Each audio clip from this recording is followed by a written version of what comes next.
Daballiin kaffaltii manneen barnootaa dhuunfaa magaalaa Finfinnee bu'uura dambii qophaa'een kan raawwatamudha jedhamee jira. Daballiin kaffaltii manneen barnootaa dhuunfaa bulchiinsa magaalaa Finfinnee jala jiran bu'uura dambii haaraa bara barnootaa 2018 qophaa'een kan raawwatamu ta'uu itti aantuun hoogganaa abbaa taayitaa dambii barnootaa fi leenjii magaalaa Finfinnee aadde Taagaayituu Abbabuu ibsanii jiru. Itti aantuun hoogganaa abbaa taayitaa aadde Taagaayituu Abbabuu gaafiif deebii TV waliin taasisaniin akka ibsanitti manneen barnootaa dhuunfaa kanaan duras daballii madaalawaa fi dinagdee ilaalcha keessa hin galchine taasisaa akka turan eeruun dambichi rakkoo kana to'achuu fi adeemsa keessa wal simannaa akka qabaatuuf kan qophaa'e ta'uu ibsanii jiru. Dambichi manneen barnootaa dhuunfaa kaffaltii isaanii 40% haga 65% akka ol guddisan daangaa kaa'u ibsuudhaan kunis manneen barnootaa kunneen daangaa kana alatti daran akkan daballe daangessa. Daballiin kaffaltii godhamu kun waggoota sadii fi iddoo jirurra kan turu ta'uu ibsanii jiru. Dabalataanis daangaa daballii kaffaltii murtaa'e irratti hundaa'uudhaan manni barumsichaa fi maatii barattootaa waliin mari'achuun maallaqa dabalamuu qabu yookaan daballiin tasumaa barbaachisaa ta'uusaa akka murteessan eeranii jiru.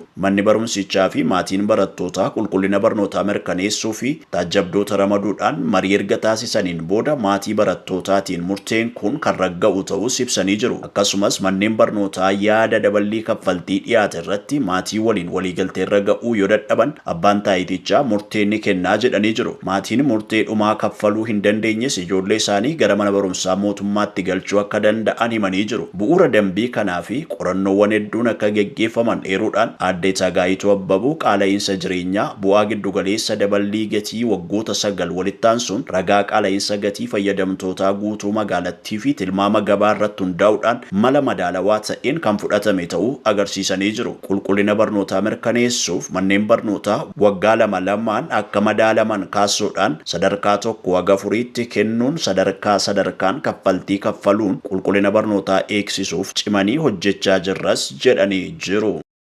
Hojjettoota mindaan ji'a isaanii haga birrii 8,300 ta'ee gibirarraa bilisa taasisuudhaaf yaadni dhiyaachuu pirezidaantiin Konfedereeshinii Waldaalee Hojjettoota Itoophiyaa obbo Kaasaawun Foolloo himanii jiru.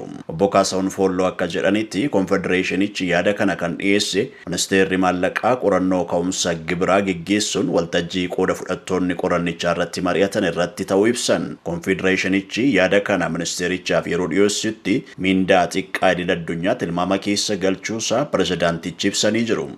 Haaluma kanaan hojjetaan ji'atti doolaara 64 akka sharafa ammaatti birrii 8,300 argatu mindaa gadi aanaa keessatti akka hammatamu dubbatanii jiru. Kanaanis hojjettoonni aga sadarkaa galii kana argatan sababa ramaddii hiyyummaa keessa waan jiranii fi gibirarraa bilisa akka ta'an ministeerichaaf yaada dhiyeessuu himanii jiru. Obbo Kaasaawun hojjettoota ta'anis sarara hiyyummaa gadi jiru. Isaan jiraachuu hin danda'an jechuudha. Kanaafis gibira kaffaluu hin qaban jennaa jedhan. Konfedereeshinichi hojjettoonni ji'atti birrii 8,384 haga 22,974 argatan gibira 10% qofa akka kaffalan waltajjii marii ministeera maallaqaa qopheesse irratti gaafachuu ibsanii jiru. Akkasumas hojjettoota galii birrii 22,975 haga 44,530 gidduutti argatan gibira 15% hojjettoota birrii 44,531 haga 72,336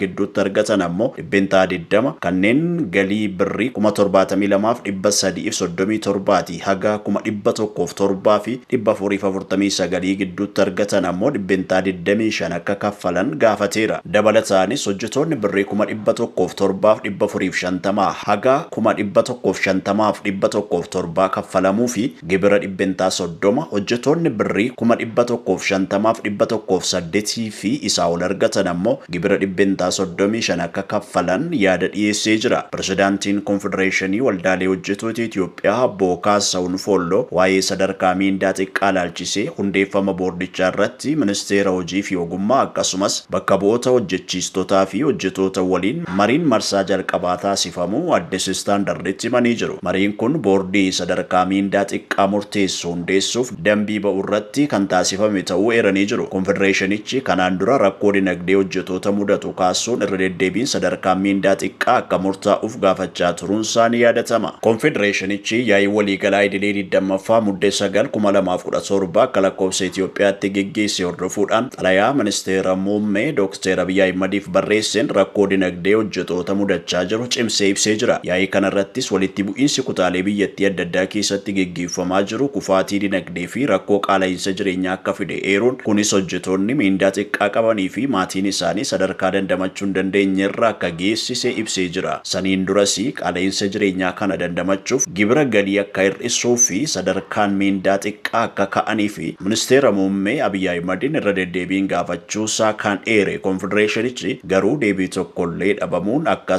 gaddisiisee ibsee jira. Kana hordofuun hojjetaan yeroo ammaa haala lubbuun jiraachuuf jiraachuu dhabuu keessa jira jechuun kan ibse konfedereeshiniin kun gibirri miindaa fi faayidaa adda addaa irraa hir'ifamuu akka hir'atu waamicha dhiyeessee jira. Sadarkaa miindaa xiqqaa laalchisee akkaataa labsii dhimma hojjechiisaaf hojjetaa 1156 keessatti tumameen boordii miindaa xiqqaa miseensota gam-sadii of keessaa qabu hundeeffame hojiirra akka oolu gaafachuus ni yaadatama. Gabaasni kan Addis Istaandard. Magaalaa Dirreedawaatti waraabessi waajjira poolisii seenuudhaan furmaata argate. Dubbichi akkasi. Guyyaa kaleessaa waxabajjii 16/2017 magaalaa Dirreedawaa aanaa 2 naannawaa Sabattanyaa jedhamuun beekamutti ganama naannawaa sa'aatii 4 irratti akka tasaa waraabessi itti bari'ee tokko mul'ate. Sana booda hawaasni naannichaa osoo miidhaan nurraan hin ga'in dursuu qabna jechuudhaan ulee, dhagaa fi meeshaalee adda addaa kan biroo fayyadamuudhaan isa reebuu jalqaban.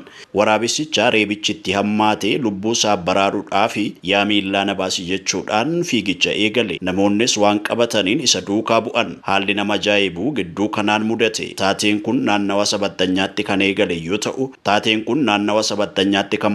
ta'u, mana jireenyaa dhuunfaa fi dhaabbata daldalaa naannoo sana jiru bira darbuudhaan waraabessi kun lubbuu koona oolchaa mirga kiyya naaf kabachiisaa jechuudhaan waajjira poolisii hawaasaa Saabiyaan jedhamu seenee dhokate. Ajajaan waajjira poolisii Saabiyaan Inspektera Olaanaa Hamballuu Ayyalaa hawaasa waraabessi duukaa dhufan tasgabbeessuudhaan waraabessichi akka nama miine furmaata ni kennina jechuudhaan akka buufata poolisii turu erga godhanii booda eegumsa bineensota bosonaa waliin mari'achuudhaan galgala sa'aatii 4tti osoo hawaasa miidhin bosonatti akka gadhiifamu beeksisan. Bara 2023 keessas godina Harargee lixaa magaalaa Galamsootti waraabessi silaa halkan deemu guyyaa magaalaa deemee kilinika dhuunfaa Milkii jedhamu seene marfee waraannatee ba'uun kan yaadatamudha. Gabaasni Dirree TV fi fuula miidiyaa poolisii Dirreedawaati. Donald Trump waliigalteen dhukaasa dhaabuu hojiirra ooluu ibsan. Trump miidiyaa hawaasaa isaanii Tirus jedhamu irratti Israa'el ammaan booda Iraaniin hin haleeltu, xiyyaaronni waraanaa Israa'el hunduu gara biyyaatti deebi'aa jiru jedhan. Namni kamiyyuu hin miidhamu. Waliigalteen dhukaasa dhaabuu hojiirra ooleera. Dhimma kanaaf xiyyeeffannoo kennuu keessaniif galatoomaa jedhan Donald Trump. Haa ta'u malee gocha Israa'el har'aatti akka hin gammanne Trump ibsanii jiru. Pirezidaantiin Yuunaayitid Isteetsi Donald Trump guyyaa har'aa erga dhukaasa dhaabuu labsanii booda Iraaniif Israa'el waliigaltee dhukaasa dhaabuu cabsaniiru jechuudhaan Israa'eliin ammoo boombiiwwan sana Iraan irra kan buusne jechuudhaan addatti akeekkachiise. Donald Trump Iraan keessatti jijjiirraa bulchiinsaa fiduu hin barbaannu jechuudhaanis ibsan. Trump xiyyaara pirezidaantiin fayyadamu Air Force One jedhamu seenuun yeroo walga'ii neetoo Neezerlaanditti geggeeffamu irratti hirmaachuuf imaluuf jedhan gaafataman. Iraan keessatti jijjiirraan mootummaa akka dhufu barbaaddu jedhamuun yeroo gaafataman Donald Trump yaadamee ture garuu ani hin barbaadu, hamma danda'ame haalli hundinuu akka dafee tasgabbaa'uun arguu barbaadaa jedhan. Jijjiiramni sirnaa jeequmsa guddaa kaasa, nuyi kana caalaa jeequmsa guddaan biyyicha keessatti akka dhalatu hin barbaannus jedhan. Xiyyeeffannoon addunyaa dhukaasa dhaabuu Israa'elii fi Iraan giddugalummaa Ameerikaan taasifamu irratti ta'us Iraan keessatti mootummaan biyyattii tarkaanfii fudhata sababa jedhuun sodaan hammaatee jira. Namoonni hidhaa buufamanis baay'achaa jiraachuun gabaafamee jira. Gabaasni kan BBC fi Al Jazeeraati.